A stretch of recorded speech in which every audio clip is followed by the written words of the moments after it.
இயேசுவுக்காக எதையும் விட்டு விடுவேன்.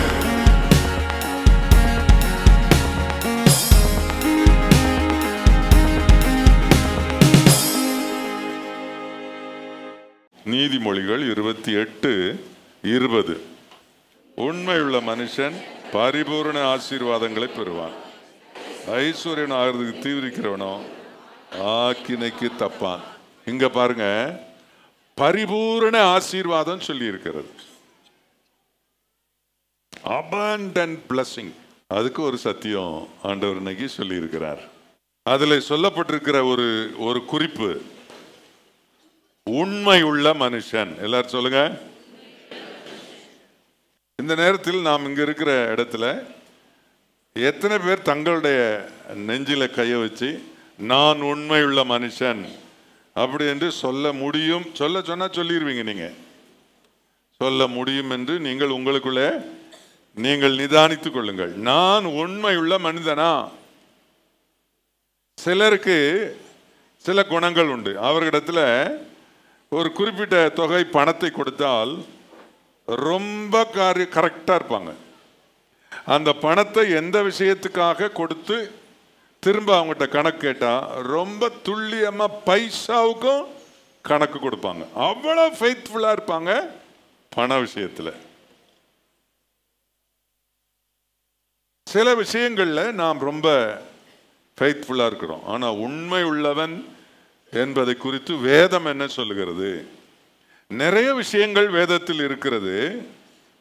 ஆனால் அதில் உங்களுக்கு போதும், இதை கை கொண்டால் நீங்கள் உண்மையுள்ளவர்களாக இருப்பீர்கள் என்கிறதை நான் கொஞ்சம் ஆதி ஆமத்திலிருந்து வெளிப்படுத்தின சுவிசேஷம் வரைக்கும் இங்கு அங்கேயும் ஓடி சத்தியத்தை நான் உங்களுக்கு கொண்டு வந்திருக்கிறேன். நோக்கம் என்ன? பரிபூரண ஆசீர்வாதம். தீமோத்தேயுக்கு பரிசுத்த பவுல் எழுதும்போது சொல்லுகிறார், 1 தீமோத்தேயு 1:12, என்னை பலப்படுத்துகிற நம்முடைய கர்த்தராகிய இயேசு கிறிஸ்து என்னை உண்மை உள்ளவன் என்று எண்ணி இந்த ஊழியத்திற்கு ஏற்படுத்தினபடியினால் அவரை ஸ்தோத்தரிக்கிறேன். என்னை உண்மை உள்ளவன் என்று எண்ணி ஆண்டவர் என்னை நினைத்து. எபிரேயர் 3:2 வாசித்து பார்த்தால், மோசே தேவனுடைய வீட்டில் எங்கும் உண்மையுள்ளவனாய் இருந்தது போல இவரும் தம்மை ஏற்படுத்தினவருக்கு உண்மை உள்ளவராயிருக்கிறார். இவரும் என்பது இயேசு கிறிஸ்துவை குறிக்கும். இயேசு கிறிஸ்துவும் தம்மை ஏற்படுத்தினவருக்கு உண்மை உள்ளவராயிருக்கிறார். வேதம் என்ன எனக்கு சொல்லுகிறது? நீ உண்மை உள்ளவனாயிருந்தால் பரிபூரண ஆசீர்வாதம் உண்டு என்று சொல்லி இருக்கிறது. அப்படியானால் ஆண்டவரிடத்தில் ஒன்று கேட்போம், ஆண்டவரே நான் உண்மை உள்ளவனாய் இருக்க என்ன செய்ய வேண்டும்? அப்படித்தான் கேட்கணும். அதை விட்டுட்டு என்னை உண்மை உள்ளவன் ஆக்கும் ஆண்டவரே அப்படி செபிக்க கூடாது. ஹலோ, எல்லாரும் கவனிங்க. என்ன இந்த பிரசங்கத்தை நீங்க மாத்திரம் இல்லை, டிவிலையும் கேட்பாங்க. அதனால டிவியில கேட்கிறவங்களுக்கு சொல்றேன், என்னை உண்மை உள்ளவனாய் மாற்றும் ஆண்டவரே. அது தவறான ஜெபம். நான் உண்மை உள்ளவனாய் இருக்க என்ன செய்ய வேண்டும் ஆண்டவரே? என்னை போதித்து நடத்தும். அதுதான் சரியான ஜெபம். ஆகவே இன்றைக்கு ஆண்டவரிடத்தில் நான் கேட்கிறேன், ஆண்டவரே நான் உண்மை உள்ளவனாய் இருக்க என்ன செய்யணும், எனக்கு போதியும் என்று கேட்டால் கர்த்தர் நமக்கு ஏற்கனவே வேதத்தில் போதித்து வைத்திருக்கிற போதனைகளை தொகுத்து உங்களுக்கு வழங்குகிறேன். முதலாவது குறிப்பு, எசேக்கியேல் 18:9 என் கட்டளைகளின்படி நடந்து என் நியாயங்களை கை கொண்டு உண்மையாயிருப்பானாகில். எப்படி உண்மையா இருக்க முடியும்? என் கட்டளைகளின்படி நடந்து என் நியாயங்களை கை கொண்டு இருந்தா தான் உண்மையா இருக்க முடியும். அவனே நீதிமான், அவன் பிழைக்கவே பிழைப்பான் என்று கர்த்தராகிய ஆண்டவர் சொல்லுகிறார். என் கட்டளைகளின்படி நடந்து ஆண்டவர் சொல்லுகிறார் நம்மை பார்த்து. நான் உண்மையுள்ளவனாய் இருக்க வேண்டும் என்றால் ஆண்டவர் எனக்கு கொடுத்திருக்கிற கட்டளைகளை கை கொள்ள வேண்டும். என நான் கை கொள்ளும்படி ஆண்டவர் எனக்கு என்ன சொல்லி இருக்கிறார் என்ற கேள்வியோடு வேதத்தை வாசித்து பாருங்கள், உங்களுக்கு நிறைய விஷயங்கள் கிடைக்கும். பைபிளை வாசிக்கும் போது எங்க ஆசீர்வாதம் சொல்லி இருக்குது? கேட்டதெல்லாம் கொடுப்பேன், கர்த்தர் தமக்கு பயப்படுவதுடைய மன விருப்பத்தின்படி செய்கிறாங்க. ரொம்ப நல்லா இருக்கு அந்த வசனம். அப்படி சில நன்மைகள் வரும் வசனங்களை தேடுகிறத விட்டுட்டு இப்போ நீங்க இப்படி செய்யணும், என்ன இதை செய் அதை செய் என்று என்னெல்லாம் பைபிள்ல சொல்லியிருக்கார். பைபிள் ஆதி ஆமத்திலிருந்து அல்லது உங்களுடைய அன்றாட வேத வாசிப்புல நீங்க வாசிக்கும் போது நீங்க கையில ஒரு நோட் புக் வச்சிருக்கணும். அல்லது நீங்க கம்ப்யூட்டர் லேப்டாப் இதெல்லாம் யூஸ் பண்றவங்களா இருந்தா என்ன செய்யலாம், பைபிள் வாசிக்கிட்டு இருக்கும் போதே அதிலேயே பைபிள் இருக்குது, கம்ப்யூட்டர்ல பைபிள் இருக்குது. அப்படி வசனங்கள் வரும்போது அதை காப்பி பண்ணி அதுல இருக்கிற நோட்லயே அதை நீங்க பேஸ்ட் பண்ணிடலாம். அப்படி இல்லை, அதெல்லாம் வசதி எல்லாருக்கும் இல்லை, சிலருக்கு இருக்கு. எல்லாம் இல்லாதவங்க என்ன செய்யுங்கன்னா ஒரு நோட் புக்கை வச்சு பேனாவை எடுத்து இந்த வசனத்துல இதை கை கொள்ளும்படி கர்த்தர் சொல்லி இருக்கிறார், ஆனால் அதை எழுதி வைங்க. நான் சிலவற்றை மட்டும் உங்களுக்கு நான் சொல்லுகிறேன். எப்பவுமே நான் குடும்பத்தை மையப்படுத்துவேன் அல்லவா? ஆகவே குடும்பத்தை மையப்படுத்தும் போது ஒரு கணவனை பார்த்து வேதம் சொல்லுகிறது, நீ உன் மனைவியினிடத்தில் அன்பா இருக்க வேணும், அன்பு கூறுவாயாக, அப்படி சொல்லியிருக்கு. இந்த கற்பனையை கை கொண்டால் தான் நான் உண்மையா இருக்க முடியும். பண விஷயத்தை எண்ணி ஒப்புவிக்கிறவனா இருக்கலாம், ஆனா மனைவியினிடத்தில் அன்பு கூறாவிட்டால் அவன் உண்மை உள்ளவன் அல்ல. அப்படியே ஸ்திரீயை பார்த்து மனைவியை பார்த்து வேதம் சொல்லும் போது நீ உன் புருஷனுக்கு கீழ்ப்படி அப்படி சொல்லியிருக்கு. இதுக்கு ஆண்டவர் வேதம் சொல்லி இருக்கிற, நான் செய்யணும்னு சொல்லி இருக்கிற கட்டளை. இப்படி நிறைய காரியங்கள் ஒரு காரியத்தை ஒரு குறிப்பை மையப்படுத்தி பல கிளை குறிப்புகளை சொல்லுகிற கட்டளைகள் இருக்கின்றன. இந்த கீழ்ப்படிதல் அப்படி என்று சொல்கிறது ஆண்டவர் கொடுத்த ஒரு பிரமாணம், ஒரு நியமம், ஒரு நியாயம், ஒரு கற்பனை. இதை கை கொள்ளணும். மனைவி புருஷனுக்கு கீழ்ப்படுகிறது இல்லை, அப்போ உண்மையா இருக்க முடியாது. உண்மையா இருக்கிறதுனா பணத்துக்கு மட்டும் உண்மையா இருக்கிறது இல்லைங்க, இதுவும் சொல்லி இருக்குது உண்மையா இருக்கணும் அப்படின்னு. நான் இன்னும் சில உங்களுக்கு ரொம்ப அடிப்படையான சிலதை சொல்றேன் பாருங்க. சபை கூடுதலை சிலர் விட்டு விடுகிறது போல நீங்களும் விட்டு விடாமல், அப்படி யார் விட்டுறாங்களோ அவங்களுக்கு புத்தி சொல்லுங்க அப்படி சொல்லியிருக்கு. இப்போ சபை கூடுதலை அலட்சியப்படுத்தினால் நான் உண்மை உள்ளவன் அல்ல. என்னுடைய பரிசுத்த நாளை, மனமகிழ்ச்சி நாளை நீ பரிசுத்த நாளாக எண்ணி அதை ஆசரிப்பாயானால் பூமியின் உயர்ந்த இடங்களில் உன்னை ஏறி இருக்கும்படி பண்ணி யாக்கோபின் சுதந்திரத்தால் உன்னை போஷிப்பேன். அப்படி ஏசாயா 58ஆம் அதிகாரத்தில் சொல்லியிருக்கிறார். நான் சொல்வதை கவனிங்கள். இதெல்லாம் நான் கை கொள்றதில்லை. ஒரு அச்சுக்குன்னு ஒரு தும்மல் வந்துட்டா போதும், நான் இன்னைக்கு சர்ச்சுக்கு வரலைங்க, அச்சுக்கு ஊச்சுக்குன்னாலும் வேலைக்கு கரெக்டாக போயிடுறேன்.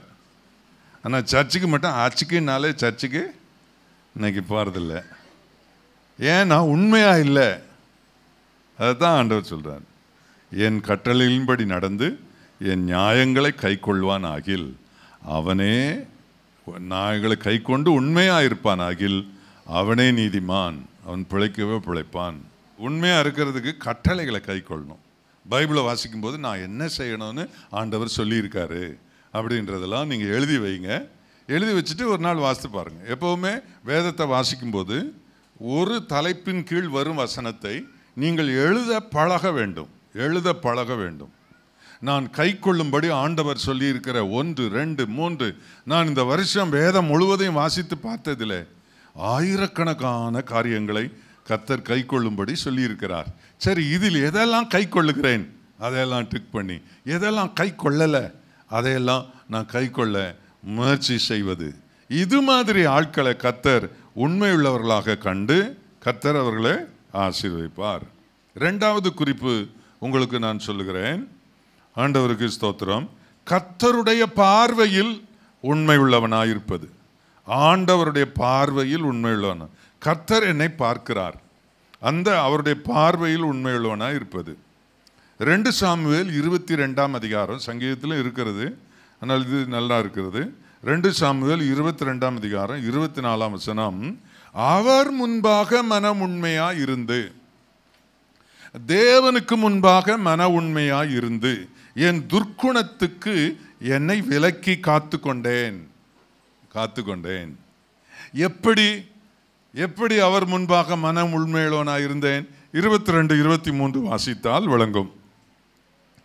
22ஆம் வசனம், கர்த்தருடைய வழிகளை காத்து கொண்டு வந்தேன், கர்த்தருடைய வழிகளை காத்து கொண்டு வந்தேன், நான் என் தேவனுக்கு துரோகம் பண்ணினதில்லை, அவருடைய நியாயங்களை எல்லாம் எனக்கு முன்பாக நிறுத்தினேன், நான் அவருடைய பிரமாணங்களை விட்டு விலகாமல் அவர் முன்பாக மன உண்மையாய் இருந்து என் துர்க்குணத்திற்கு என்னை விலக்கி காத்து கொண்டேன் அப்படி சொல்றார். அப்போ என்கிட்ட சில துர்க்குணங்கள் இருக்கிறது. எல்லா மனுஷருக்குள்ளும் சில துர்க்குணங்கள் இருக்கிறது.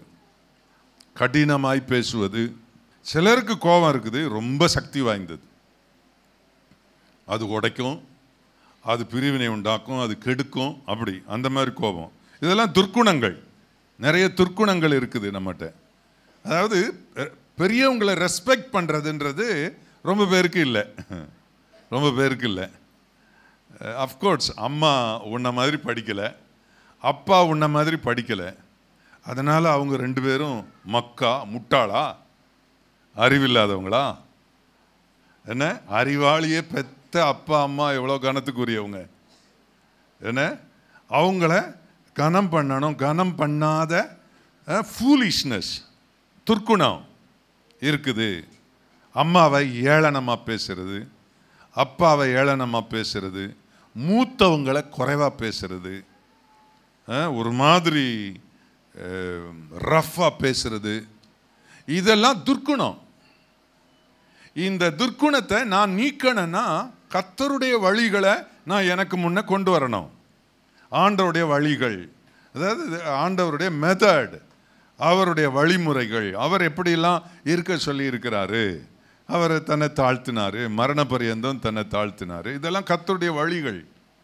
சாந்தமாக இருக்கிற கர்த்தருடைய வழிகள், இணங்கி போகிற கர்த்தருடைய வழிகள், இதெல்லாம் நமக்கு முன்னே கொண்டு வந்து நிறுத்தினா. அதுதான் இப்போ ஃபாதர் பாடும்போது சொல்லியிருக்கிறாரு, ஏன்னா சிலுவையை என் முன்னே நிறுத்துகிறேன் அப்படின்னு பாடுறார்.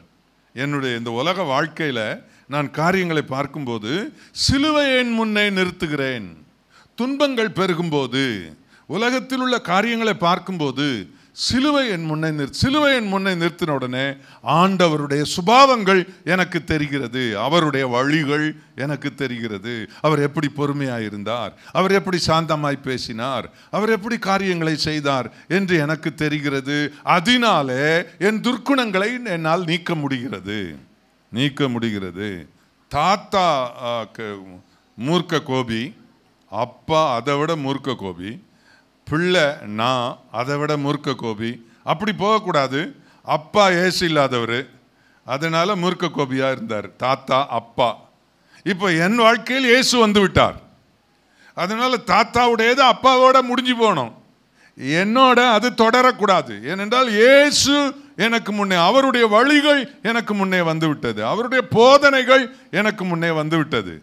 ஆகவே அதை நான் முன்னிறுத்தும் போது எங்க தாத்தா பூட்ட வாழையடி வாழையா வருகிற சில கெட்ட குணங்கள் என்னில் தொடருவதில்லை, அது என்னோடு நின்று போகிறது. காரணம், நான் அவருடைய வழிகளை எனக்கு முன்பாக நிறுத்துகிறேன்.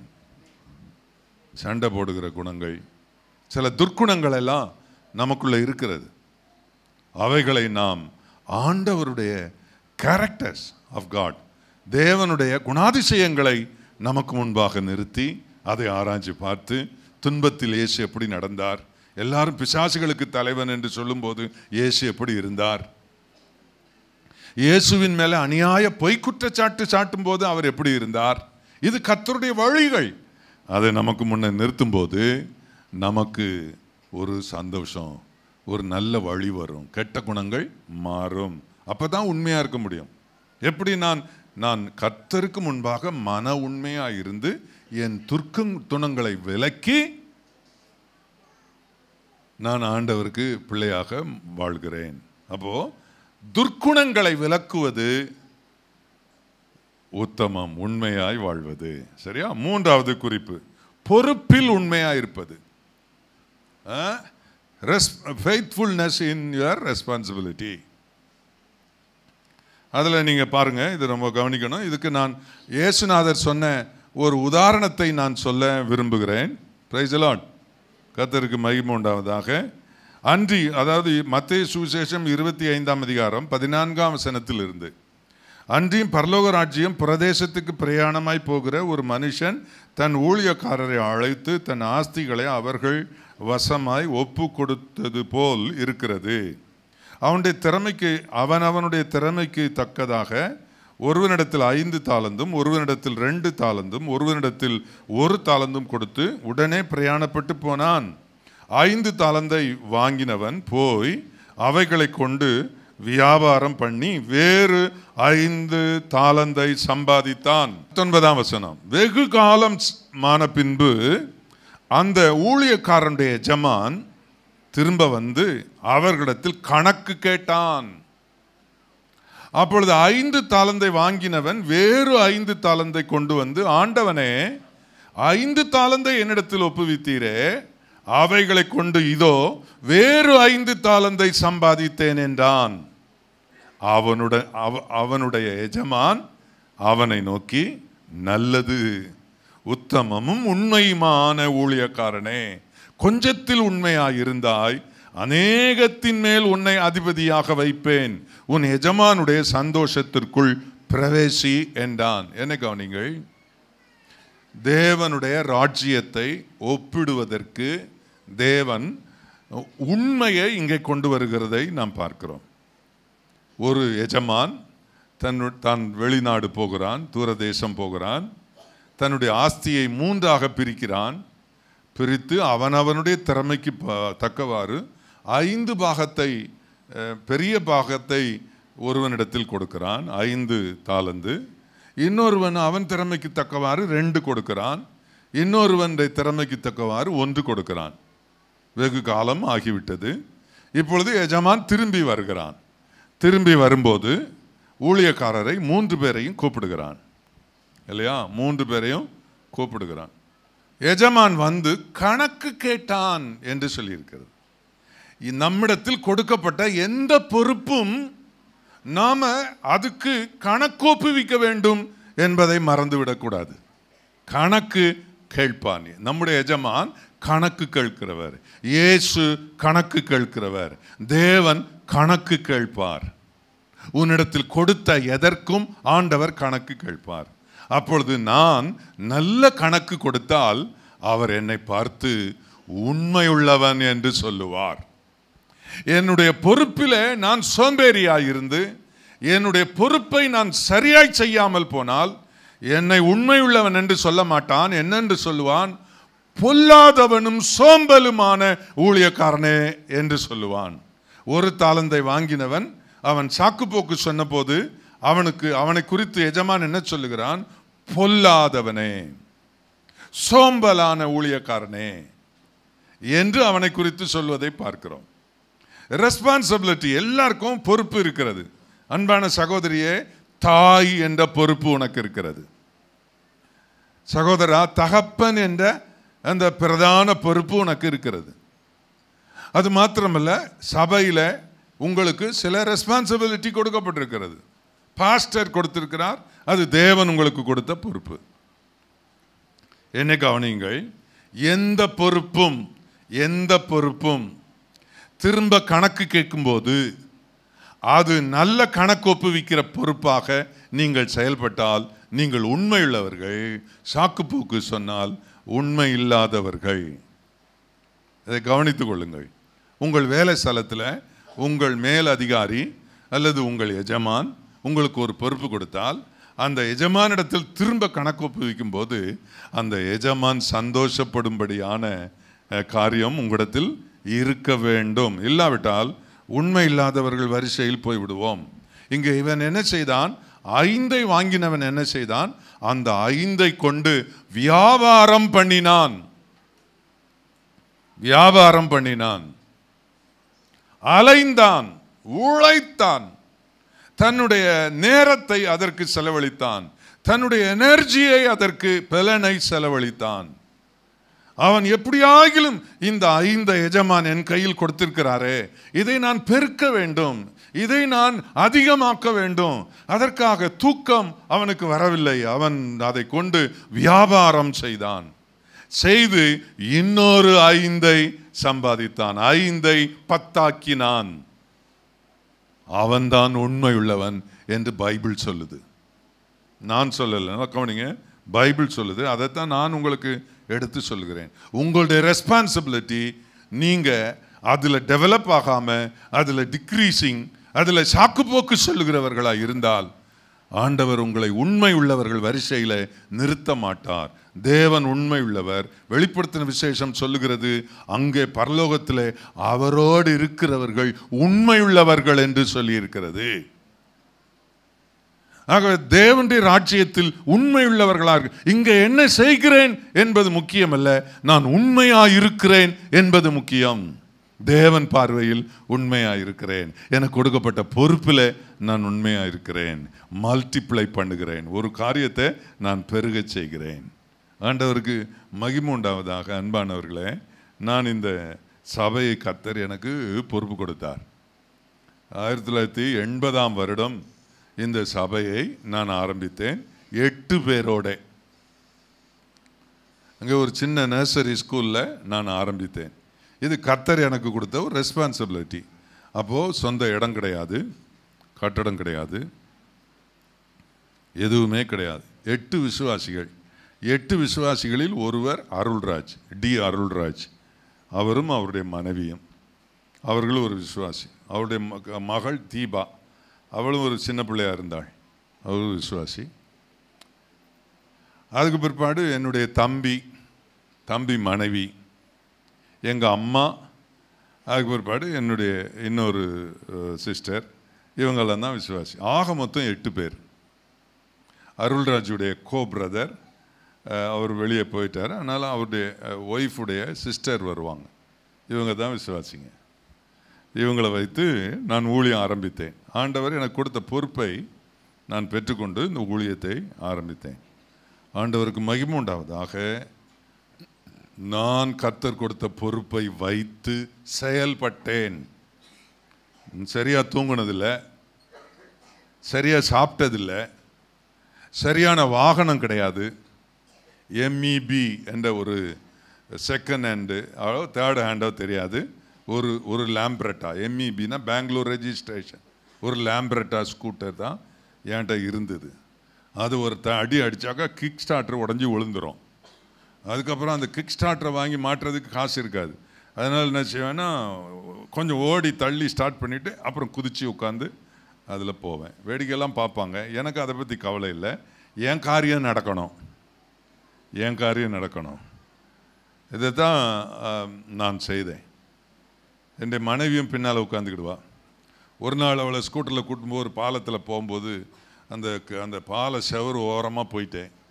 போனோடனே அவள் முட்டி அந்த செவரில் தேஞ்சி சோத்திரன்னா, என்ன இது யாரமாக ஓங்கி கேட்குதே சோத்திரன்னா, என்ன நீ திடீர்னு பயங்கரமாக சோத்திரம் போடுற அப்படின்னா, நிறுத்துங்க, கொஞ்சம் நிறுத்துங்க, நான் ஒரே ரத்தமாக இருக்குது. ஏதோ கூட கூட்டிக்கிட்டே போய் ஊழியங்களை செய்து வீடுகளை சந்தித்து கீழே விழுந்து எழுந்து இன்றைக்கு கர்த்தர் இந்த இடத்த, இந்த கட்டடத்தை, இந்த மக்கள், என் பிள்ளைங்க உங்களை கர்த்தர் தந்திருக்கிறார். இப்போ எஜமா வந்து என்கிட்ட கணக்கு கேட்டா நெஞ்ச நிமித்து கணக்கு கொடுப்பேன் அவருக்கு. ஆண்டவரே, நீ தந்த பொறுப்பில் நான் எவ்விதமாகலாம் சிரமப்பட்டேன், நான் என்னெல்லாம் செய்தேன். அப்போது ஆண்டவர் நிச்சயமா என்னை பார்த்து சொல்வார், நல்லது மகனே, நீ ரொம்ப உண்மையானவன்னு என்னை அப்ரிஷியேட் பண்ணுவார். கர்த்தருக்கு மகிமை உண்டாவதாக. பொறுப்பு, உன்னிடத்தில் கொடுக்கப்பட்டிருக்கிற பொறுப்பு, உன்னிடத்தில் கொடுக்கப்பட்டிருக்கிற தொழில், உன்னிடத்தில் கொடுக்கப்பட்டிருக்கிற தொழில், ப்ரொஃபஷன், உன்னுடைய தொழில் சீணித்து போகக்கூடாது. உண்மையுள்ளவனோடு கர்த்தர் இருப்பார்.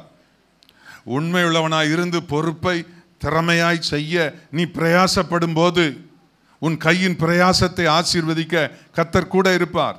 நீ கையிடும் எந்த வேலையிலும் நான் என் ஆசீர்வாதத்தை கட்டளையிடுவேன் என்று கர்த்தர் சொல்லி இருக்கிறார். ஆகவே கர்த்தர் ஆசீர்வதிப்பார். நான் கையிட்ட வேலையில் கர்த்தர் ஆசீர்வாதத்தை ஆண்டவர் கட்டளையிட்டார். ஆண்டவருக்கு ஸ்தோத்திரம். கர்த்தர் அப்படி காரியங்களை செய்கிறார்.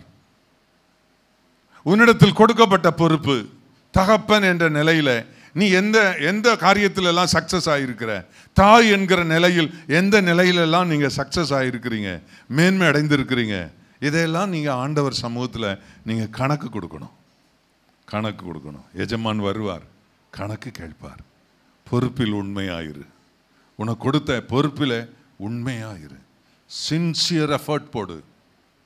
சின்சியராக அதில் நீ செயல்படு. கர்த்தர் உன்னை ஆசீர்வதிப்பார். உண்மையுள்ள மனுஷன் பரிபூர்ண ஆசீர்வாதம் பெறுவான். நீ உண்மையாய் முயற்சி செய்யும் போது நிச்சயமாய் கர்த்தர் உன் கூட இருப்பார். ஆண்டவருக்கு மகிமை உண்டாவதாக. உனக்கு பொறுப்பு கொடுத்தவர் உன்னை ஒரு நாள் கணக்கு கேட்பார். நிச்சயமாய் வருவார், கணக்கு கேட்பார். அப்பொழுது ஆண்டவரே, அப்படி இப்படி நான் இப்படி நினைத்தேன், அப்படி நினைத்தேன், இப்படி ஆயிருமோன்னு நினைத்தேன், அப்படி ஆயிடுமோன்னு நினைத்தேன், அதனால புதைச்சி வச்சேன், ஆண்டவரே இப்படி அப்படி அப்படி அப்படிப்பட்ட ஒரு கணக்கு கொடுக்குற ஒரு உண்மை இல்லாத மனுஷனா இங்கே இருக்கிற எந்த விசுவாசியும் மாறக்கூடாது. Praise the Lord. கர்த்தர் எனக்கு கொடுத்ததை நான் வைத்து வியாபாரம் செய்து அதை 5ஐ 10 ஆக்கினேன். அல்லேலூயா. அப்படிப்பட்ட அனுபவம் உடையவர்களாகத்தான் நீங்கள் இருக்கணும். ஆண்டவர் அதைத்தான் எதிர்பார்க்கிறார். சோம்பேறியா இருக்காதே, சோம்பேறியா இருக்காதே. சில ஆம்பளைங்க வீட்டில் இருக்கிறாங்க, என்ன செய்வானா, காலையில் 8 மணிக்கு தான் எழும்புவோம். என்ன 8 மணிக்கு எழும்புனீங்கன்னு கேட்டால் ரொம்ப டயர்டு. ஆமாம், இவர் நேற்று தான் பல்லாவரம் மலையில் பாதியை உடச்சி தள்ளிட்டு வந்திருக்கார், அதனால் டயர்டு. தூங்கி எழுந்த உடனே நேராக டேபிளில் இட்லி சுட்டு வச்சுருக்கிறத போய் பார்ப்பான். எத்தனை இட்லி இருக்குது, வீட்டில் எத்தனை பேர் இருக்காங்க, யாருக்கெல்லாம் எத்தனை, எனக்கு எத்தனை அப்படின்னு கணக்கு போட்டுலாம் சாப்பிடணும். கணக்கு போட்டுலாம் சாப்பிடணும். இருக்கிறது எல்லாத்தையும் தொடச்சிடக்கூடாதுன்னு ஒரு இட்லியை மட்டும் வச்சுட்டு மீதி இட்லியெல்லாம் சாம்பாரெல்லாம் ஊற்றி குழச்சி பிசைஞ்சி உள்ளே விட்டுட்டான். பிரதர் எப்படி இருக்கிறீங்க? இப்போ தான் காலையில் சாப்பிட்டேன், நான் மத்தியானம் சாப்பாட்டுக்கு ரெடி ஆகிட்டு இருக்கிறேன். மத்தியானம் 3 மணிக்கு ஃபோன் பண்ணேன், பிரதர் எப்படி இருக்கிறீங்க? நல்லா தூங்கிக்கிட்டு இருக்கிறேன். 6 மணிக்கு ஃபோன் பண்ணான், நான் டின்னர் சாப்பிட்றதுக்கு போய்கிட்டு இருக்கிறேன் பாஸ்டர். சரி, 6 மணிக்கு. 9 மணிக்கு ஃபோன் பண்ணான், இப்போ தான் நான் படுக்கையை விரிச்சிக்கிட்டு இருக்கிறேன் பாஸ்டர், தூங்குறேன் பாஸ்டர். காலையில் ஃபோன் பண்ணான், இப்போ தான் டயர்டாக இருக்குது, எழுந்தேன் பாஸ்டர்.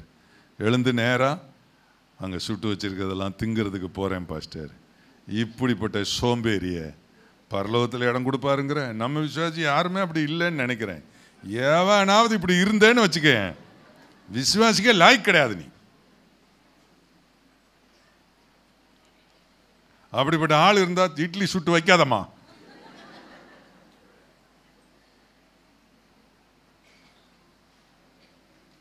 யாருமே சோம்பேறியா இருக்கக்கூடாது. புதைச்சி வச்சுட்டு அது மேலே படுத்து தூங்குற ஆளாக இருக்கக்கூடாது.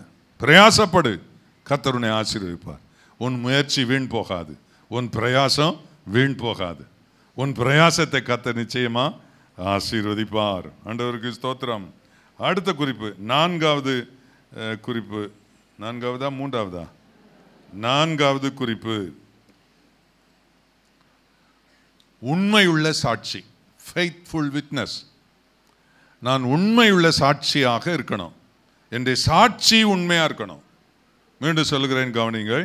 யோவான் சுவிசேஷம் 8ஆம் அதிகாரம் 14ஆம் வசனத்தில் இயேசு சொல்லுகிறார், இயேசு அவர்களுக்கு பிரதியுத்தரமாக, என்னை குறித்து நானே சாட்சி கொடுத்தாலும் என் சாட்சி உண்மையாயிருக்கிறது. ஏனெனில் நான் எங்கிருந்து வந்தேன் என்றும் எங்கே போகிறேன் என்றும் அறிந்திருக்கிறேன். நீங்களோ நான் எங்கிருந்து வருகிறேன் என்று எங்கே போகிறேன் என்று அறியீர்கள். தீத்து 1:13. இந்த சாட்சி உண்மையாக இருக்கிறது. இது முகாந்திரமாக அவர்கள் யூதருடைய கட்டுக்கதைகளுக்கும் சத்தியத்தை விட்டு விலகுகிற மனுஷருடைய கற்பனைகளுக்கும் செவி கொடாமல், இந்த நான் சொல்லுகிற சாட்சி உண்மையாக இருக்கிறது என்று தீத்துவுக்கு எழுதும்போது பவுல் சொல்லுகிறார். நான் சொல்வதை கவனிங்கள் அன்பானவர்களே. உண்மையான சாட்சி உண்மையாக இருக்கணும். இதுக்கு ஒரு உதாரணம் சொன்னால் தான் சரியாக உங்களுக்கு பொருந்தும். தானியேல் தீர்க்கதரிசியின் புஸ்தகம் 6ஆம் அதிகாரம் 4ஆம் வசனம் வாசிக்கிறேன், கவனிங்கள். அப்பொழுது பிரதானிகளும் தேசாதிபதிகளும் ராஜ்யத்தின் விசாரிப்பிலே தானியேலை குற்றப்படுத்தும்படி முகாந்தரம் தேடினார்கள். ஆனாலும் ஒரு முகாந்தரத்தையும் குற்றத்தையும் கண்டுபிடிக்க அவர்களால் கூடாதிருந்தது. அவன் உண்மையுள்ளவனாயிருந்தபடியால் அவன் மேல் சுமத்த யாதொரு குற்றமும் குறையும் காணப்படவில்லை. நல்லா கவனிங்க, இது தாங்க உண்மையுள்ள சாட்சி. இயேசு சொல்லுகிறார் என் சாட்சி உண்மையுள்ள சாட்சி. பவுல் சொல்லுகிறார் தீத்துவுக்கு சொல்லும்போது இந்த சாட்சி உண்மை உள்ளது என்று சொல்லுகிறார். என்ன கவனிங்க, என் சாட்சி உண்மை உள்ளதாக இருக்கணும். என்னுடைய லைஃப், என்னுடைய ஜீவியம் எல்லாரும் முன்னால நல்ல சாட்சியோடு இருக்கணும். தானியேல் பாபிலோன் தேசத்தில் இருந்தார். அந்த பாபிலோன் தேசத்தில் அவர் ஃபர்ஸ்ட் லெவல் ஆஃபீஸர்ஸோட அவனும் ஒரு அதிகாரியாக இருந்தான். அவனோடு இருந்த தேசாதிபதிகள், அவனோடு இருந்த அதிகாரிகள் தானியேலை எப்படியாவது குற்றம் கண்டுபிடிச்சி அவன் மேலே ஒரு குற்றத்தை சுமத்தி அவனை டிக்ரேட் பண்ணணும்னு சொல்லி அவங்க எவ்வளவோ முயற்சித்து ரவும் பகலுமா முயற்சித்து பார்த்து தானியேலை பற்றி சொல்லுகிற வார்த்தை என்ன? ஒரு முகாந்தரமும் ஆகப்படவில்லை. தானியேலை குற்றவாளி என்று நாம் பிடிக்க அவன்கிட்ட ஒரு முகாந்தரமும் இல்லை. இதுதான் நல்ல உண்மையான சாட்சி. அன்பானவர்களே, நன்றாக கவனிங்கள்.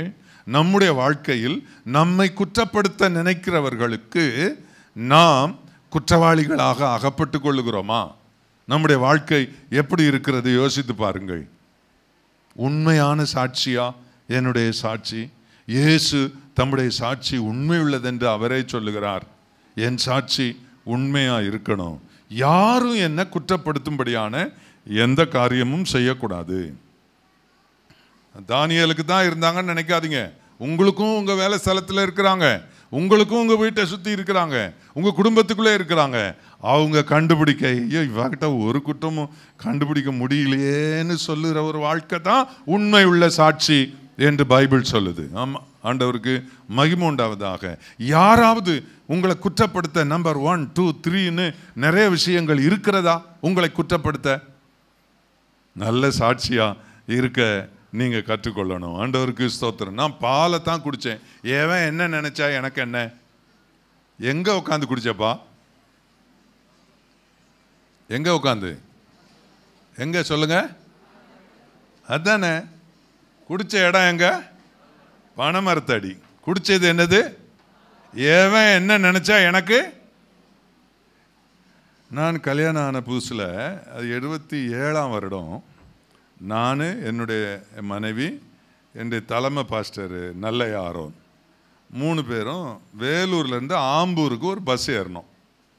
அந்த பஸ்ஸில் நாங்கள் ஏறி போய்கிட்டு இருக்கும்போது என் மனைவி என்ன செய்தான்னா, காலையிலே புறப்படுறதுனால 11 மணிக்கு போல் ஏதாவது குடிக்கிறதுக்காக ஏதாவது ஒன்று ஆயத்தம் பண்ணணும்னு சொல்லி அதுக்கு காலையிலேயே எழுந்து சாத்துக்குடி ஜூஸ் மிஷினில் நல்லா புழிஞ்சி ஒரு பாட்டில் நிறையா சாத்துக்குடி ஜூஸ் வச்சுருக்கா. கரெக்டாக 11 மணிக்கு அது ஆம்பூர் பக்கத்தில் போகும்போது சொன்னால் இதை கொஞ்சம் குடிங்க நீங்கள் அப்படின்னா. நான் சரி பரவாயில்ல, சாத்துக்குடி ஜூஸ் எவனும் வேண்டான்னு சொல்லுவானா? நான் சாத்துக்குடி ஜூஸ் அதை திறந்து அப்படியே ருசித்து குடித்தேன். கண்டக்டர் பின்னால் இருந்து என்கிட்ட வந்தான். வந்து என்கிட்ட கேட்டான், ஏன் சார் படித்தவங்க மாதிரி தெரியுறீங்களே, பப்ளிக்காக இப்படி செய்கிறீங்களே அப்படின்னா. எனக்கு என்ன சொல்லனே தெரியல. என்னையா அப்படின்னே. ஏயா இது குடிக்கிறதுக்கு உங்கள் வீடு இல்லையா? அல்ல இதுக்குன்னு இடம் இருக்குது அங்கே இல்லையா? பப்ளிக்லையா? அவன் சொன்ன உடனே ஜனங்கள்லாம் என்ன பார்க்க ஆரம்பிச்சிட்டாங்க. இன்னும் கொஞ்ச நேரம் பஸ் ஸ்டாப் வரப்போது எல்லாம் இறங்க போகிறாங்க. எல்லார்கிட்டையும் இவன் நான் வந்து கள்ளு குடிக்கிறேன்ட்டான். ஏன்னா சாத்துக்குடி ஜூஸும் கள்ளும் ஒரே கலரு. அதுவும் இந்த கண்ணாடி மாதிரி இருக்கிற பாட்டிலில் ஊற்றின உடனே அவன் அப்படித்தான் நினச்சிட்டான். ஏன்னா இதுக்கு முன்னால் அவன் பஸ்ஸில் எவனுமே சாத்துக்குடி ஜூஸ் குடிச்சிருக்க மாட்டான் போலுக்கு. நான் கல் குடிச்சேன்னு இவன் சொன்னதை கேட்டவங்கலாம் அடுத்து இப்போ பஸ் ஸ்டாப்பில் எல்லாம் இறங்கிட்டாங்க. இப்போ நான் குடித்தது கல் இல்லைடா சாத்துக்குடி ஜூஸுன்னு காட்டுறது போது யாரும் இல்லை.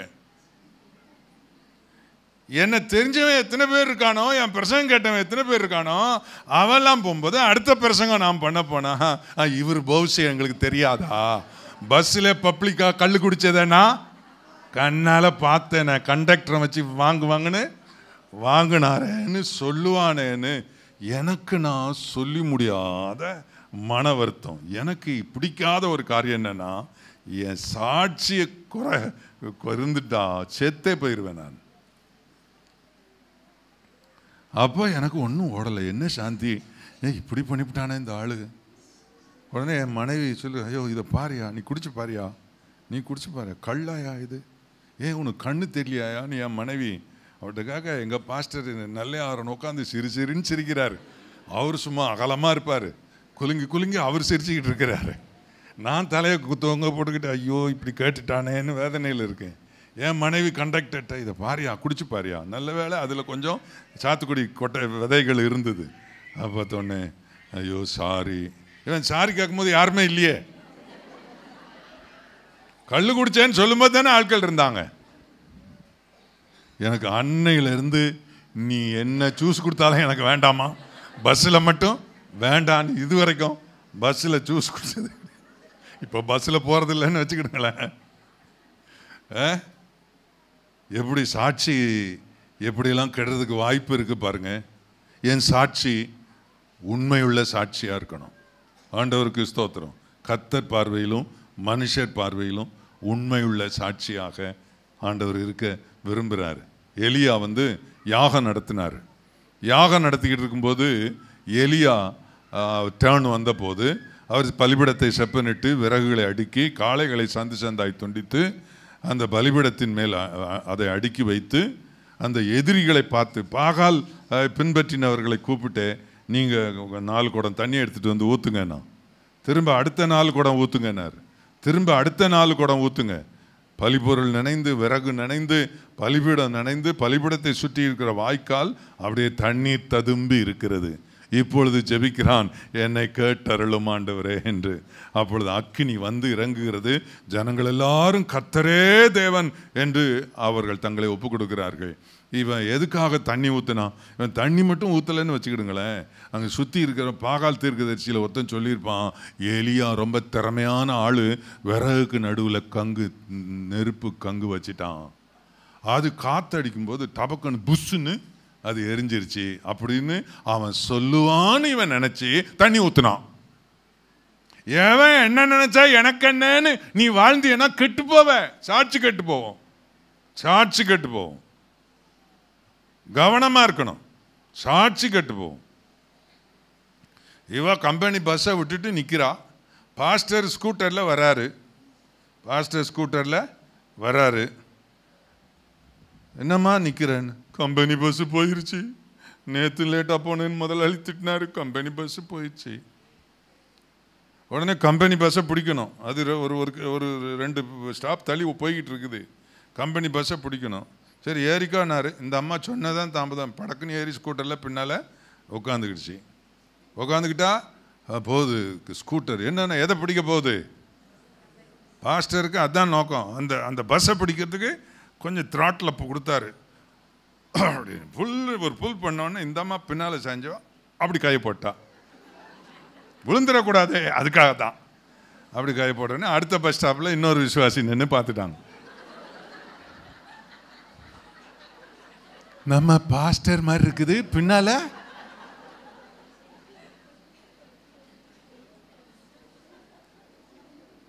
பின்னால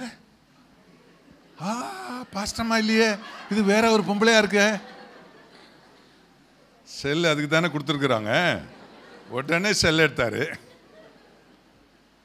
பாஸ்டர்மா, பாஸ்டர் எங்கே போயிருக்காரு?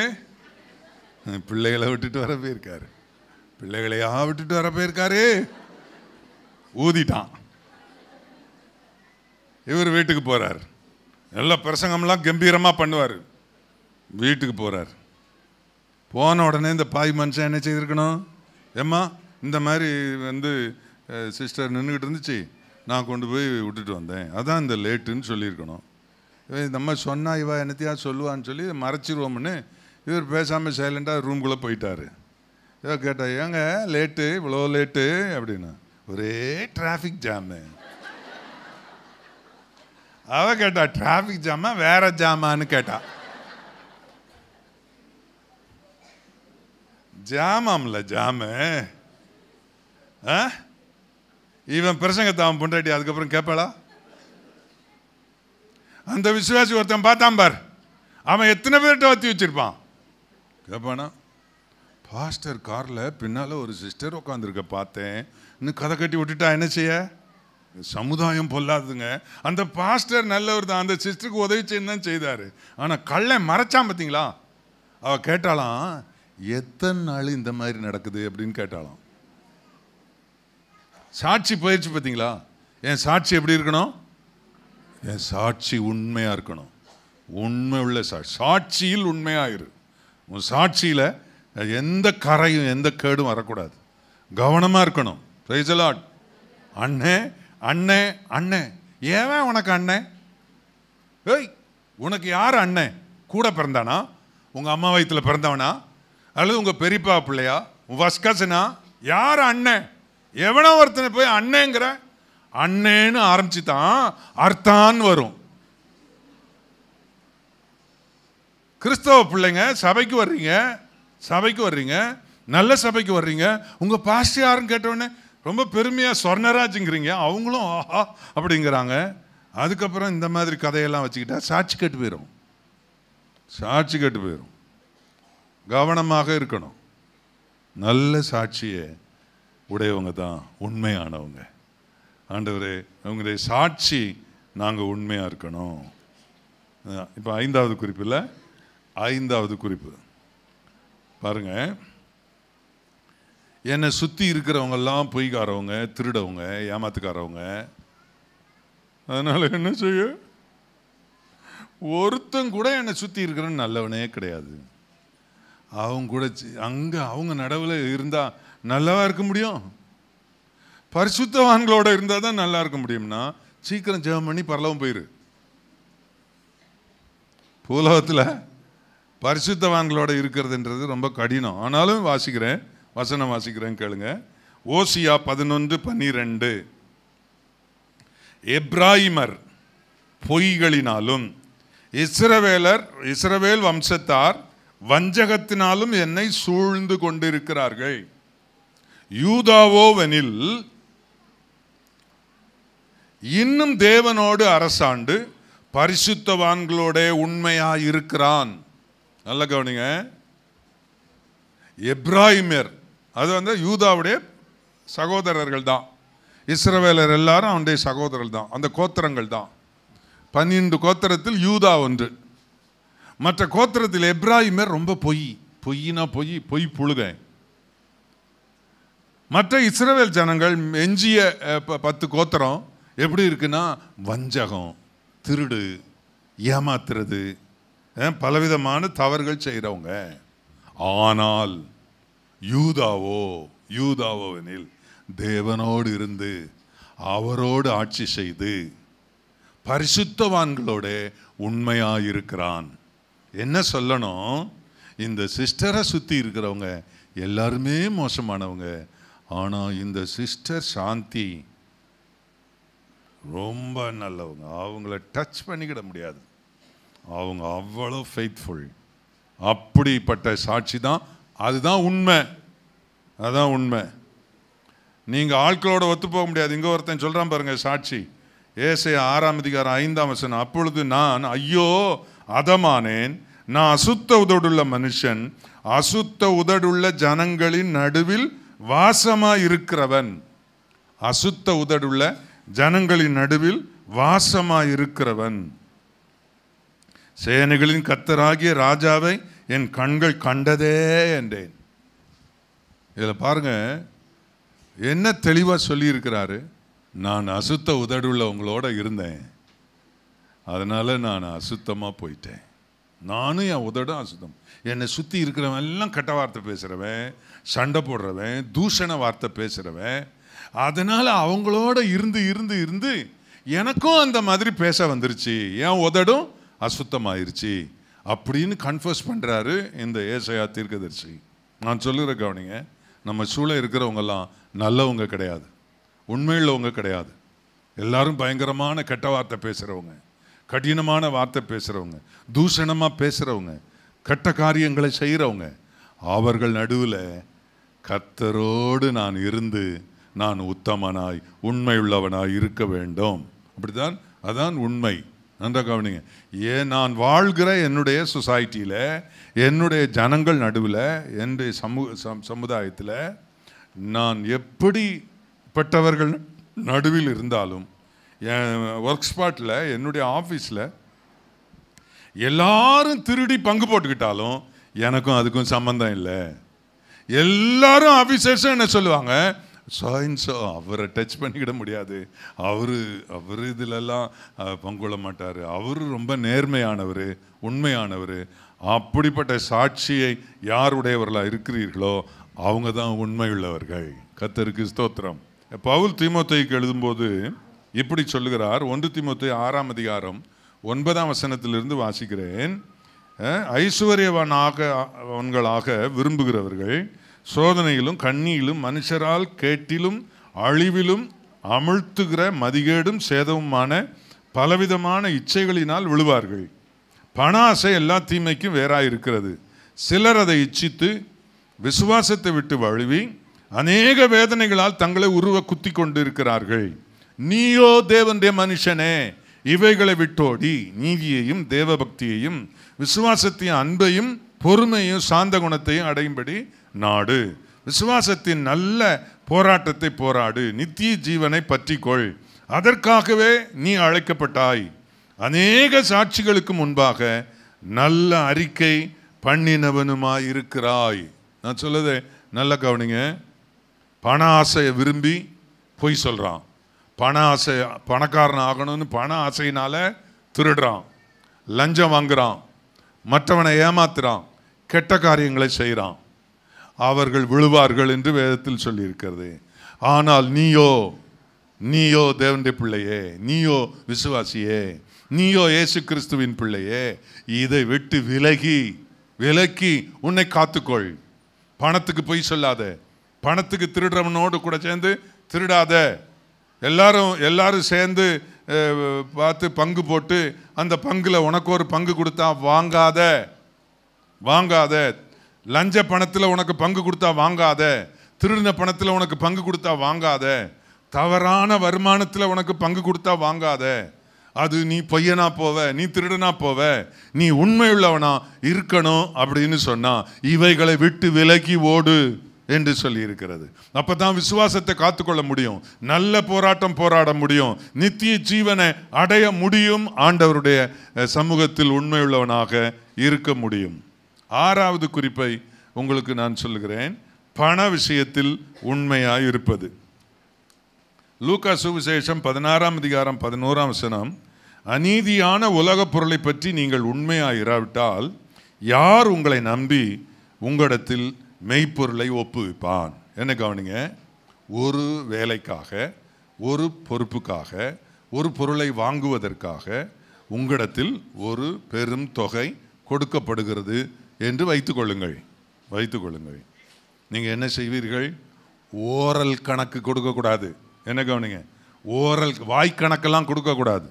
அந்த பணத்தை வாங்கின நாளில் உங்களுடைய லெட்ஜர் அல்லது உங்களுடைய நோட்புக்கில் இத்தனை லட்சம் ரூபாய் அல்லது இத்தனை ஆயிரம் ரூபாய் இன்னாரிடம் நான் இன்ன வகையில் செக் மூலம், டிடி மூலம், கேஷ் அல்லது இதை நான் வாங்கியிருக்கிறேன் என்று எழுதி வைத்து, இதிலிருந்து இந்த இவ்வளவு பணம் இந்த வகைக்கு, இவ்வளவு பணம் இன்ன வகைக்கு, இவ்வளவு பணம் இன்ன வகைக்கு வித் அட்டாச்டு பில் வைத்து மீதி இவ்வளவு இந்த இருக்கிறது, மீதி இவ்வளவு.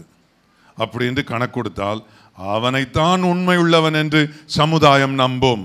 அவனைத்தான். அநீதியான உலக பொருளை பற்றி உண்மையாய் இராவிட்டால் யார் உங்களை நம்பி மேன்மையான பொருளை கொடுப்பார்கள், மெய்ப்பொருளை கொடுப்பார்கள்? 12ஆம் வசனத்தில், வேறொருவனுடைய காரியத்தில் நீ உண்மை உள்ளவனாய் இராவிட்டால் உங்களுக்கு யாதொன்றை சொந்தமாக கொடுப்பவர் யார்? வேறொருவன் உடைய விஷயத்தில் உண்மையாய் இராவிட்டால் யார் உங்களுக்கு நீங்கள் மேலான, அதை விட மேலான காரியத்தை கொடுக்க போறாங்க? நல்ல கவனிங்க. உன் விஷயத்தில் நீ உண்மையா இருக்கணும், மற்றவங்க விஷயத்துல ரொம்ப உண்மையா இருக்கணும். சாட்சி கெட்டு போகக்கூடாது. எல்லாரும் கவனிங்க. யாரா இருந்தாலும் சரி, அது எதற்காக கொடுக்கப்பட்ட பணம், அது எதற்காக செலவழிக்கப்பட்டிருக்கிறது, கணக்கு கேட்கும்போது நான் கணக்கு கொடுக்க நான் ஆயத்தமா இருக்கிறேனா என்பதையெல்லாம் யோசித்து பார்க்க வேணும். இப்படி இல்லாம தான் நிறைய பேர் சிக்கிக்கொண்டு கெட்ட பெயர் வாங்கி உத்தமர்கள் என்ற பெயரை இழந்து இன்றைக்கு நிறைய ஆசீர்வாதத்தை இழந்திருக்கிறார்கள். இங்கே ஒரு விஷயம் வாசிக்கிறேன் பாருங்கள். 2 ராஜாக்கள் 22ஆம் அதிகாரத்தில் 4ஆம் வசனத்திலிருந்து வாசிக்கிறேன். யோசியா ராஜாவின் காலத்தில் நடந்தது. நீ பிரதான ஆசாரியனாகிய இல்க்கியாவின் இடத்தில் போய் கர்த்தருடைய ஆலயத்துக்கு கொண்டு வரப்பட்டதும் வாசல் காக்கிறவர்கள் ஜனத்தின் கையிலே வாங்கப்பட்டதுமான பணத்தை அவன் தொகை பார்த்து பிற்பாடு அவர்கள் அதை கர்த்தருடைய ஆலயத்தின் வேலையை விசாரிக்கிறவர்கள் கையிலே கொடுத்து அவர்கள் அதை கர்த்தரின் ஆலயத்தை பழுது பார்க்கிறதற்காக அதில் இருக்கிற வேலைக்காரராகிய தச்சரும் சிற்பாசாரிகளும் கொற்றருக்கும் ஆலயத்தை பழுது பார்க்கும்படி வேண்டிய மரங்களை வெட்டின கற்களையும் வாங்குகிறதற்கும் செலவழிக்க வேண்டும். ஆகிலும் அந்த பணத்தை தங்கள் கையில் ஒப்புவித்துக் கொள்ளுகிறவர்களோ காரியத்தை உண்மையாய் நடப்பிக்கிறபடியினால் அவர்களிடத்தில் அதன் கணக்கை கேட்க வேண்டியதில்லை என்று சொல் என்றான். என்ன கவனிங்க, இது மாதிரி ஒரு காலம் இருந்திருக்குது பாருங்களேன். ஆலயத்தில் ராஜா இல்க்கியாவுக்கு சொல்கிறது, அவன் தான் பிரதான ஆசாரியன். அவன்கிட்ட சொல்றது, இப்போ இவ்வளவு காணிக்க வந்திருக்குது, இவ்வளவு காரியங்கள் இருக்குது, இதையெல்லாம் என்ன செய்யுங்க, இந்த ஆலயத்தின் வேலையை செய்கிறவங்ககிட்ட யார் யாருக்கு எவ்வளோ கொடுக்கணுமோ இந்த பொருளை வாங்குறவங்க கையில் நீங்கள் கொடுங்க. அவங்கெல்லாம் உண்மை உள்ளவங்க, அவங்ககிட்ட கணக்கு கேட்க வேண்டாம். அவங்க கொடுத்ததை உண்மையாய் செய்வார்கள் என்று அவன் சொன்னான். நம்ம பற்றி யாரை பற்றி ஆகிலும் இப்படி யாராவது சொல்றாங்களா? நீங்க பாருங்க, 1 முறை 2 முறை 3 முறை பரீட்சித்து பார்க்கப்பட்டு அதற்கு பிற்பாடு இந்த வேலைக்கு யார் யார் கையில் பணம் கொடுத்தோமோ அவனா உண்மை உள்ளவன், அவனா உண்மை உள்ளவன், அந்த கல்தச்சனா ரொம்ப கச்சிதமான உண்மை உள்ளவன், இவனா உண்மை உள்ளவன், பணத்தை கொடுத்துருங்க. அவன் நம்ம எதிர்பார்க்கிறத விட நல்ல உண்மையா செய்வாங்க. அவங்க கிட்ட கணக்கே கேட்க வேண்டிய அவசியம் இல்லை என்று ராஜா சொல்லி இருக்கிறான். இப்படிப்பட்ட உத்தமர்கள் இந்த காலத்தில் எங்கு இருக்கிறார்கள்? அன்பானவர்களே, நம்மிடத்தில் கொடுக்கப்பட்ட பணத்தில் நான் உண்மை உள்ளவன் என்று என்னை பற்றி சாட்சியை உண்டாக்க வேணும். பண விஷயத்தில் நீங்கள் பொய்யராய் ஆகக்கூடாது, திருடராய் மாறக்கூடாது, பிறர் பணத்தை நீ சாப்பிடக்கூடாது, அதற்கு கொடுக்கப்பட்ட காரியத்திற்காக அதை செலவழிக்காமல் உனக்காக நீ செலவழிக்க கூடாது, நீ அதை வீணாக்கி விடக்கூடாது. கணக்கு கேட்கும் காலத்தில் அதற்கு தவறான கணக்கு கொடுத்தால் நீ உத்தமனாக இருக்க முடியாது. அநீதியான உலக பொருள் இதில் உண்மை இல்லைனா யார் உனக்கு மேன்மையானதை கொடுப்பார்கள் என்று கர்த்தர் கேட்கிறார். கடைசியாக உள்ள ஒரு குறிப்பை நான் சொல்லி முடிக்கிறேன். ஆண்டவருக்கு ஸ்தோத்திரம். உபத்திரவத்தில் உண்மையாயிருப்பது, உபத்திரவத்தில் உண்மையாயிருப்பது. வெளிப்படுத்தும் விசேஷம் 2ஆம் அதிகாரம் 10ஆம் வசனம். நீ படப்போகிற பாடுகளை குறித்து எவ்வளவும் பயப்படாதே. இதோ நீங்கள் சோதிக்கப்படும் பொருட்டாக பிசாசானவன் உங்கள் சிலரை காவலில் போடுவான். 10 நாள் உபத்திரவப்படுவீர்கள். ஆகிலும் நீ மரண பரியந்தம் உண்மையாயிரு, அப்பொழுது ஜீவ கிரீடத்தை உனக்கு தருவேன். நல்ல கவனிங்க, நீ உபத்திரவப்படுவீர்கள். பிசாசு உங்களுக்கு துன்பத்தை கொடுப்பான், உங்களுக்கு பிரச்சனை வரும்.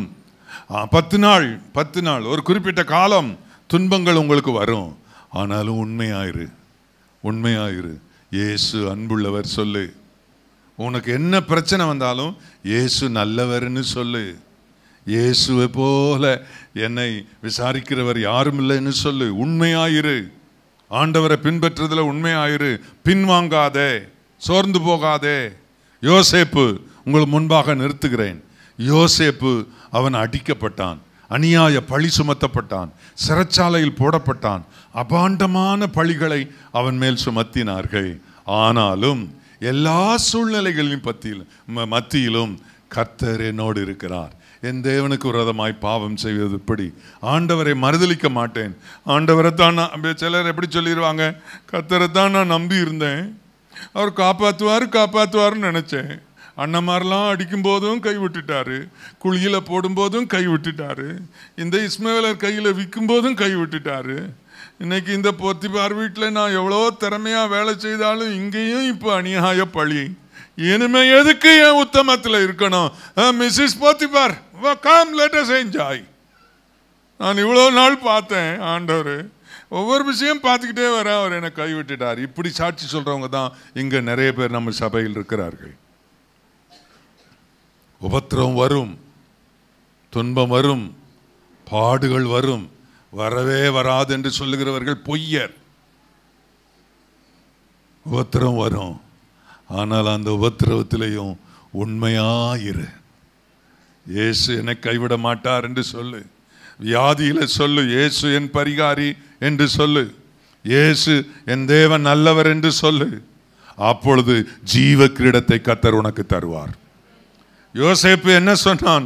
என் தேவன் என்னோடு இருக்கிறார். என் தேவனுக்கு முன்பாக நான் எப்படி பாவம் செய்வேன்? என் தேவன் என்னோடு இருக்கிறார். சிறைச்சாலையிலும் உண்மையாக இருந்தான். கர்த்தருக்கு ஸ்தோத்திரம். அவனை கொண்டு போய் உயர்ந்த ஸ்தானத்தில் ஆண்டவர் உயர்த்தி வைத்து அவன் தலையில கிரீடத்தை கர்த்தர் வைத்தார். எவ்வளவு மேன்மைப்படுத்தினார். கொஞ்ச நாள் உபத்திரவப்பட்டான், கொஞ்ச நாள் துன்பப்பட்டான். அன்பான சகோதர சகோதரிகளே, உங்க வாழ்க்கையில கொஞ்ச நாள் துன்பம், கொஞ்ச நாள் பாடுகள், கொஞ்ச நாள் சில கஷ்டங்கள், சில போராட்டங்கள். எத்தனையோ முறை நீ அழுதிருக்கிறாய், எத்தனையோ முறை வேதனைப்பட்டிருக்கிறாய். அப்படிப்பட்ட வேதனைப்பட்ட நாட்களில் எல்லாம் நீ ஆண்டவரே, கர்த்தாவே கர்த்தாவே நீர் எனக்கு இருக்கிறீர், அது போதும் என்றே நீ வாழ வேண்டும். ரோமருக்கு பரிசுத்த பவுல் எழுதின வசனத்தை வாசித்து நான் முடிக்கிறேன். 8ஆம் அதிகாரம் 35ஆம் வசனத்திலிருந்து, உமது நிமித்தம் எந்நேரம் கொல்லப்படுகிறோம், அடிக்கப்படும் ஆடுகளைப் போல எண்ணப்படுகிறோம் என்று எழுதியிருக்கிறபடி நேரிட்டாலும் கிறிஸ்துவின் அன்பை விட்டு நம்மை பிரிப்பவன் யார்? உபத்திரவமோ, வியாகுலமோ, துன்பமோ, பசியோ, நிர்வாணமோ, நாசமோசமோ, பட்டயமோ, இவைகள் எல்லாவற்றிலேயும் நாம் நம்மில் அன்பு கூறுகிறவர்களாலே முற்றும் ஜெயங்கொள்ளுகிறவர்களாக இருக்கிறோமே. மரணமானாலும் ஜீவனானாலும் தேவ தூதர்களானாலும் அதிகாரங்களானாலும் வல்லமைகளானாலும் நிகழ்காரியங்களானாலும் வருங்காரியங்களானாலும் உயர்வானாலும் தாழ்வானாலும் வேறெந்த சிருஷ்டியானாலும் நம்முடைய கர்த்தராகிய கிறிஸ்து இயேசுவில் உள்ள தேவனுடைய அன்பை விட்டு நம்மை பிரிக்க மாட்டாது என்று நிச்சயித்திருக்கிறேன். அன்பானவர்களே, உபத்திரவத்தில் உண்மையாயிரு. ஆண்டவரை மறுதலிக்காதே, கர்த்தரை விட்டு பின்வாங்காதே. சில காரியம் உனக்கு நீண்ட நாள் ஜெபித்து கொண்டிருக்கிறாய், கிடைக்கவில்லை. ஆனாலும் நீ சொல்லு, என் தேவனை போல் ஜெபத்தை கேட்கிறவர் யாருமே இல்லை. 10 நாள் உபத்திரவப்படுவீர்கள். பிசாசானவன் உங்களை சிலரை அவன் உபத்திரவப்படுத்துவான், துன்பப்படுத்துவான். 10 நாள் உபத்திரவப்படுவார்கள். ஆனால் மரண பரியந்தம் உண்மையாயிரு என்று இயேசுநாதர் சொல்லுகிறார். மரண பரியந்தம் உண்மையாயிரு. எத்தனை பேர் சொல்வீர்கள்? ஜீவனுள்ள மட்டும் உண்மையா இருப்பேன். ஆண்டவர்கிட்ட சொல்லுங்க, உங்களை ஒப்பு கொடுங்க. எல்லாரும் வாயை திறந்து ஒப்பு கொடுத்து ஜெபம் பண்ணுங்க. நான் உள்ள அளவும் நான் உண்மையா இருப்பேன் என்று உங்களை ஒப்பு கொடுத்து ஜெபம் பண்ணுங்க. எல்லாரும் ஜெபம் பண்ணுங்க. ஆண்டவருக்கு மகிமை உண்டாவதாக. ஆண்டவர் எனக்கு என்ன செய்யணும்னு சொல்லியிருக்காரோ அதை செய்து உண்மையா நான் இருப்பேன். ஆண்டவர் மனுஷன் பார்க்குறாங்களோ பார்க்கலையோ எனக்கு தெரியாது. கர்த்தருடைய பார்வையில் நான் மன உண்மையாக இருந்து என் துர்க்குணங்களை எல்லாம் என்னை விட்டு நீக்கி நான் ஆண்டவர் பிள்ளையா வாழ்வேன். எல்லாரும் ஒப்பு கொடுத்து ஜெபம் பண்ணுங்க. குடும்ப பொறுப்பு, தாய் என்கிற பொறுப்பு, தாப்பன் என்ற பொறுப்பு, சபையில் ஒரு சிறுமந்தை தலைவர் என்ற பொறுப்பு, இப்படி சபையில் ஒரு பொறுப்பு உனக்கு கொடுக்கப்பட்டிருக்கிறது. பொறுப்பில் நான் உண்மையாக இருப்பேன். சொல்லுங்க எல்லாரும் வாயை திறந்து. எனக்கு கொடுக்கப்பட்ட என் உத்தியோகத்தில் கொடுக்கப்பட்டிருக்கிற பொறுப்பு, என் வேலையில் கொடுக்கப்பட்டிருக்கிற பொறுப்பில் உண்மையாக இருப்பேன். நான் அதை பெருக செய்வேன். என்னிடத்தில் கொடுக்கப்பட்ட எதுவும் அது பெருகும், அது மல்டிப்ளை ஆகும்.